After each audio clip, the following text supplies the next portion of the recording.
atenção, ajeitando o peito Pelé, pintou o adversário, vai marcar, atirou. Gol! Uma beleza de gol!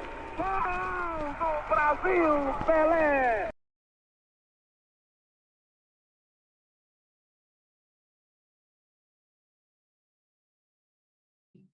Hello, everyone, and welcome to Podium Cast, your sports scientist podcast.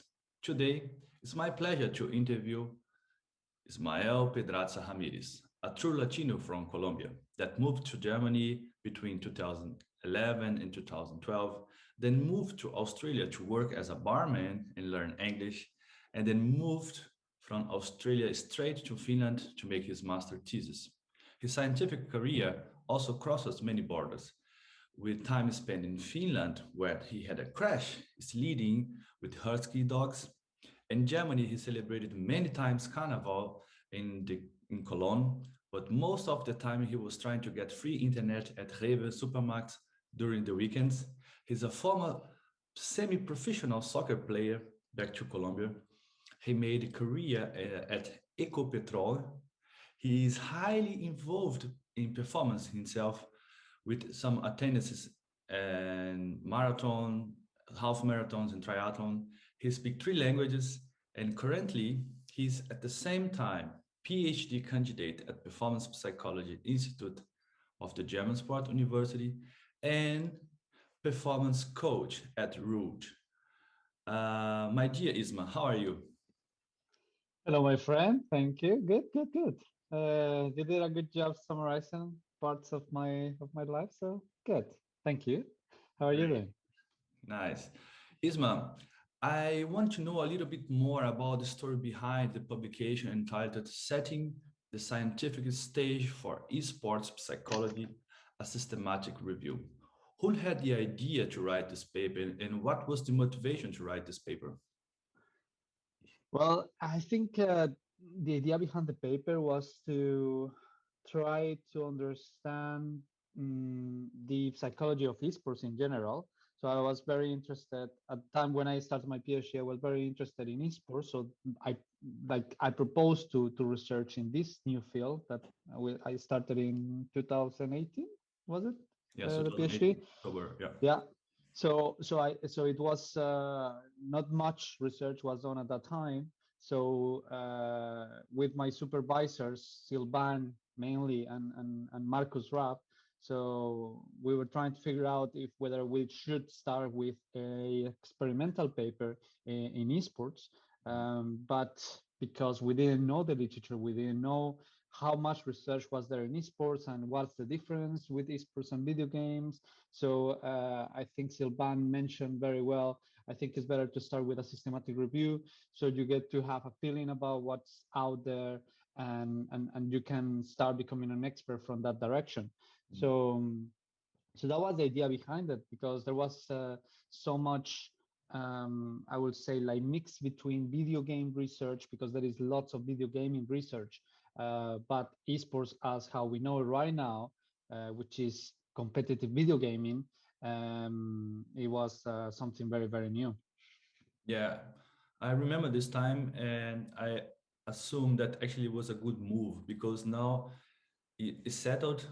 People can understand from the scientific perspective what is esports psychology, and from that point they can do other kind of research.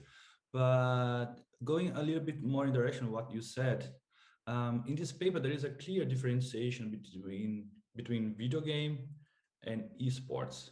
Could you tell our audience why this differentiation is so needed, and why you use this also in the publication? I think there are many reasons for that. So it was important that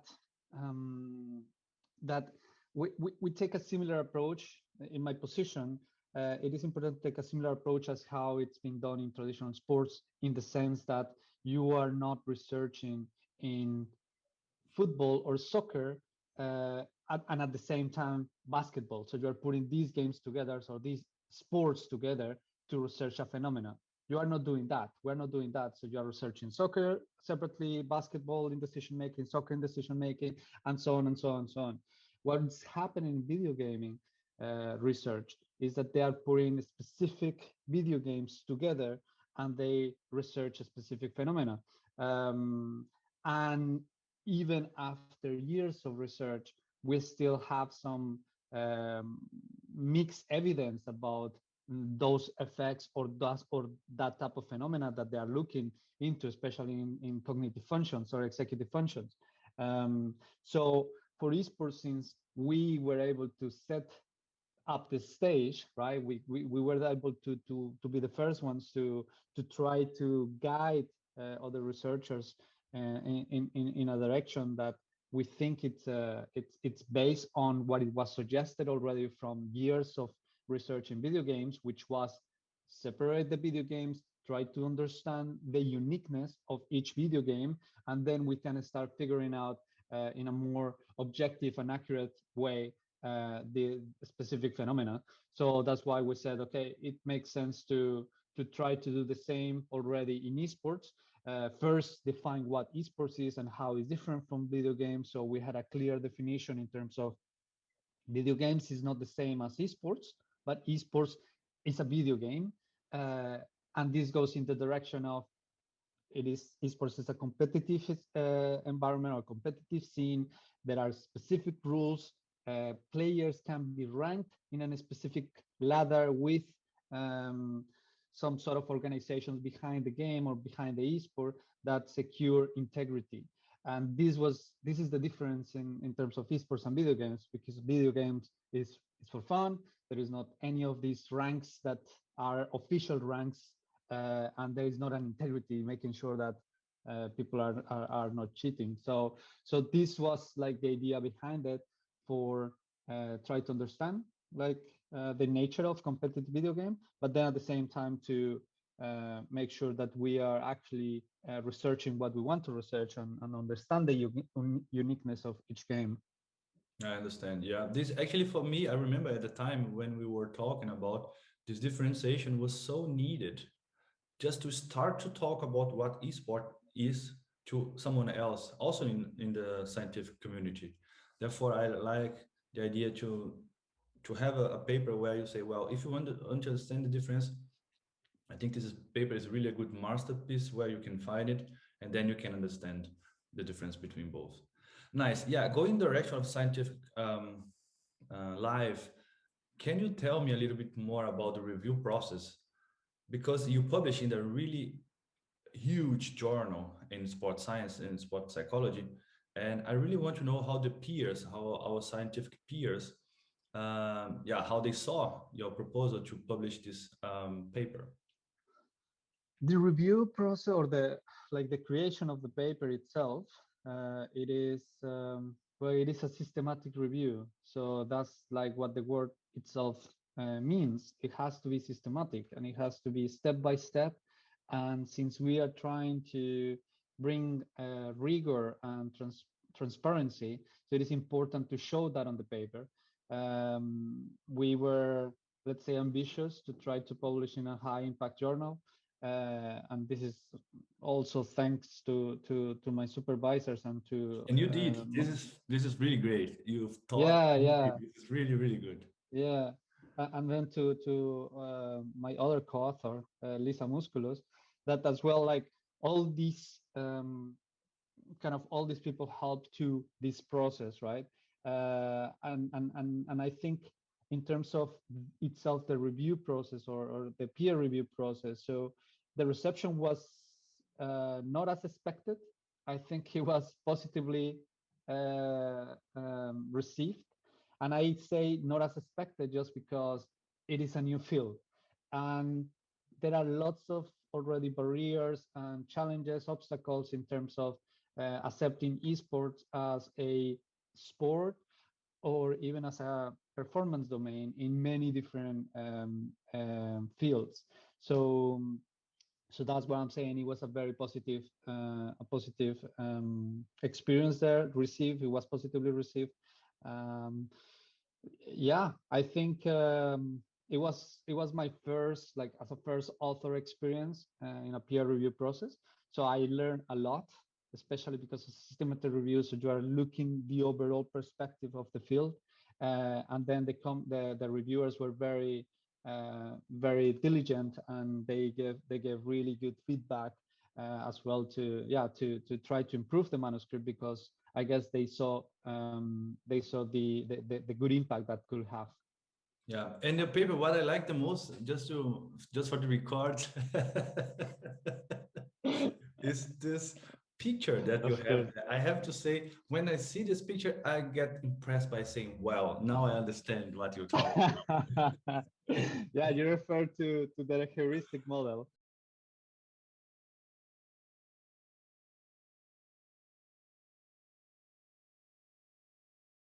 Where we are summarizing the paper, which yeah, to be fair, you, Walter, helped me a lot with that model.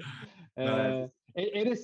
I think it's always difficult to try to summarize your results, and I found this quite challenging, to be honest, to present the results of a review into, for example, a presentation and just a few slides, and even on a few on an image, which this is the model that you are mentioning. So we have the cognitive performance, game performance, and then we have the aspects related to the outcomes of the game, related to those esports that were part of the expertise differences or training, as part of like what is the state of the art in esports performance or in the psychology of esports. Yeah, yeah. In this umbrella, under all the things that you said, you can understand actually what is the idea of the paper. But as you have said, Isma, esports is a fast-growing research field. Therefore, I want to know, what can you expect that will come in the future for new publications? And as well, I really want to know if you can tell me what kind of part of esports research is not uncovered yet. So what deserves more attention to be researched? I think this is the amazing thing of esports. Well, first of all, you can go to my paper and see the 10 future challenges of Nice. esports. That we address different of those gaps that we already saw at the time we wrote the paper. Uh, but I think particularly right now, it's hard to say which specific element or part of esports research we should go, since everything is new. You're like in the open ocean. So there are lots of issues, I will say, in terms of understanding the performance indicators of esports performance. Yes, the esports games gave you, or software give you specific elements that you could tell, okay, win, lose, which in traditional sports we will have a speed, jumping, or accuracy, different things, right? So in these esports games, so because they are different, they are unique, so we're trying to figure out which are the very specific performance indicators. So I think that it's lots of the research, like thinking ahead. I think research in esports is a very ecologically friendly, valid field, because you can test participants without having any artifacts in terms of biological signals, or like psychophysiological, using psychophysiological tools like heart rate variability or EEG or brain stimulation techniques. So they are playing while seated, and then you can use all these different techniques and trying to separate these artifacts that could damage or could kind of be addressed in your data analysis. So I think this is a very interesting field from that direction, and definitely more into the applied field. So understanding how players are improving, how they're learning, how they're making themselves successful, right? And how as well coaches are part of these of this of this process, right?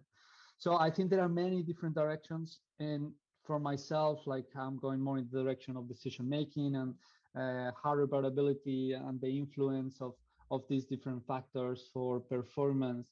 and then as well going a bit in the direction of talent development and understanding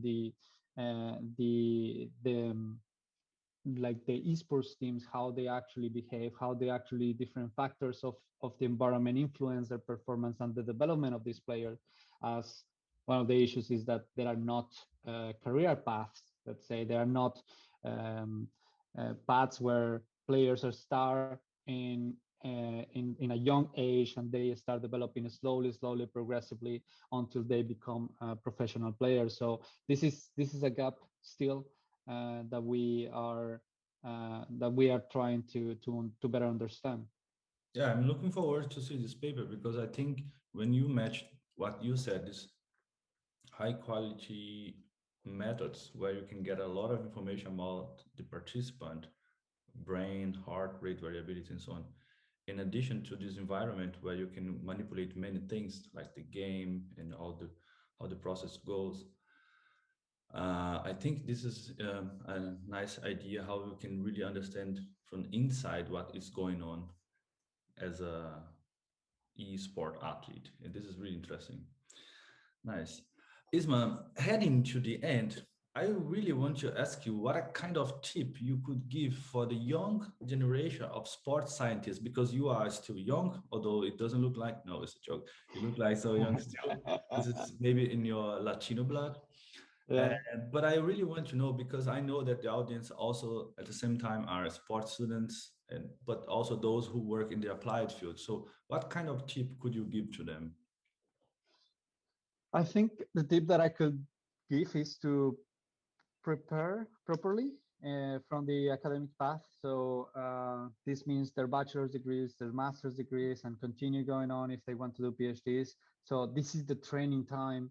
I think this training time, not because you are researching in something that I believe you are passionate in, it is important to make sure that you are covering those foundations in terms of science, in terms of how to do research, in terms of how to apply the research that you are doing.